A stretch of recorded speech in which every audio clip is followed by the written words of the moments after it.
la petite voix qui murmure dans ma tête est assez surprenante. C'est-à-dire que quand je veux résoudre un problème, j'ai cette petite voix qui est en moi et qui me trouve des solutions. Surtout le matin, quand je me lève, j'ai résolu une solution. Et un jour, j'ai dit, mais c'est pas possible que je puisse trouver les solutions comme ça. Et je me suis dit, mais est-ce qu'on me souffle pas les réponses? Et c'est quand j'ai commencé à écrire, il y a à peu près 2 ans, où je me suis aperçue que quand je relisais ce que j'avais écrit, j'étais toujours surprise de la façon dont j'avais écrit et ce qui était sur le papier, comme si je découvrais à chaque fois une relecture. Et c'est là où je me suis dit, mais c'est pas possible, on me dicte pas d'écrire, mais je trouve des formules, des solutions. Et c'est vrai que la première partie du livre est un dialogue avec cette petite voix où je dis, ben, cette petite voix, c'est peut-être mon ange gardien qui me trouve des solutions, qui me fait rire quand je suis triste et qui me fait voir la vie peut-être autrement.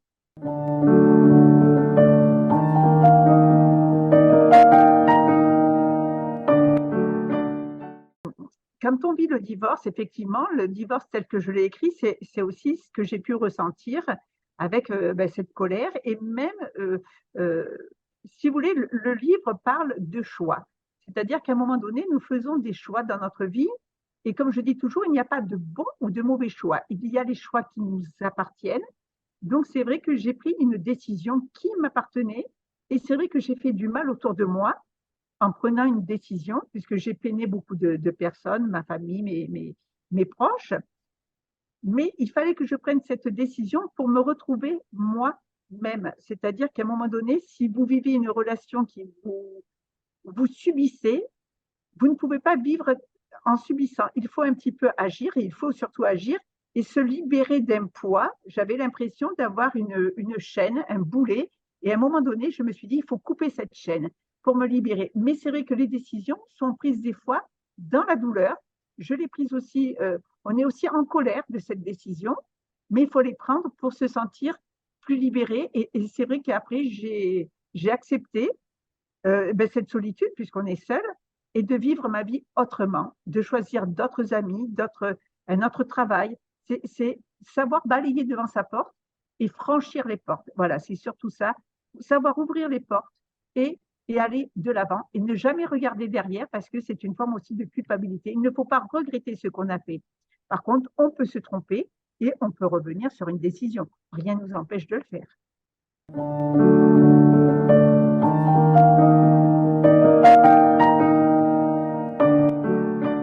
Une personne que je cite dans mes remerciements. Et c'est vrai que les guides, à travers cette personne, m'ont parlé et bien souvent, les réponses, ce sont mes vies antérieures que j'ai brodées.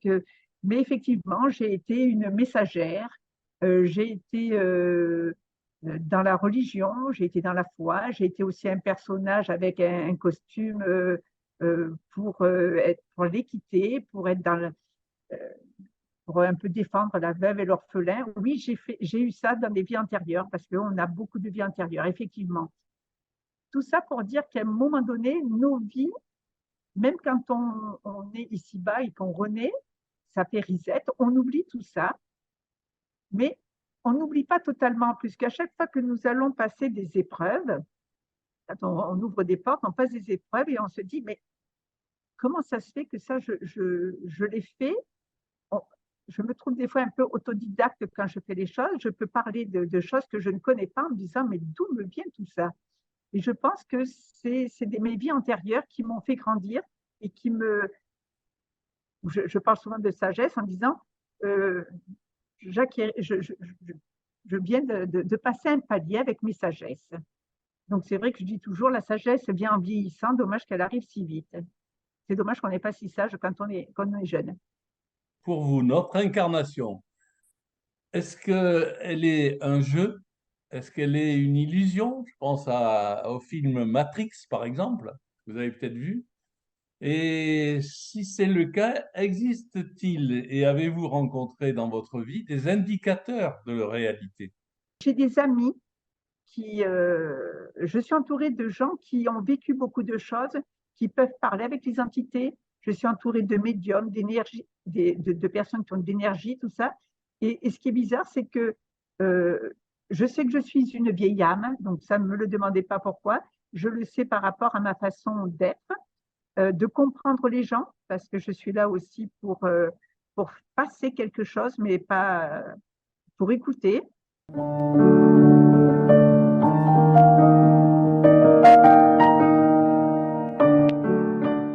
faut avoir des doutes. Parce que si vous n'avez pas de doute, c'est que vous avez un ego démesuré et que vous savez tout. Vous êtes.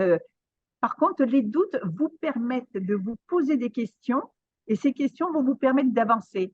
Effectivement, pour moi, et je l'écris dans le roman, la vie, c'est une pièce de théâtre. Euh, nous sommes un personnage, nous sommes entourés d'amis, de familles, de personnes.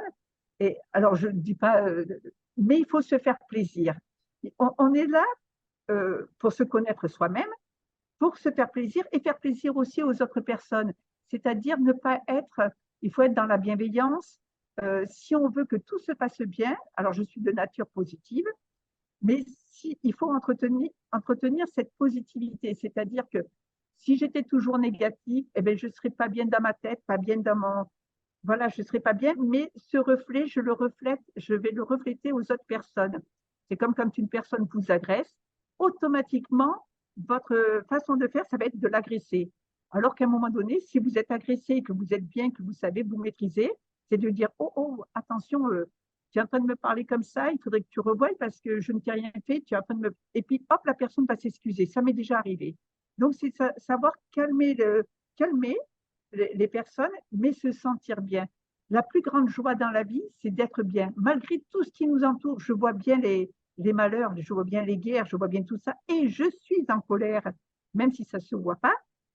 Je ne suis pas aveugle, j'entends et je comprends tout ce qui se passe autour de moi, mais j'essaye de me préserver et j'appelle ça des pollutions. La pollution intellectuelle, la pollution visuelle. J'essaye de me préserver, de me dire que d'être dans mon monde, de me dire, ben, le monde qui m'entoure, ma famille, mes amis, mes proches, vivons des moments agréables malgré tout ce qui se passe autour de nous. Voilà, c'est d'être positif.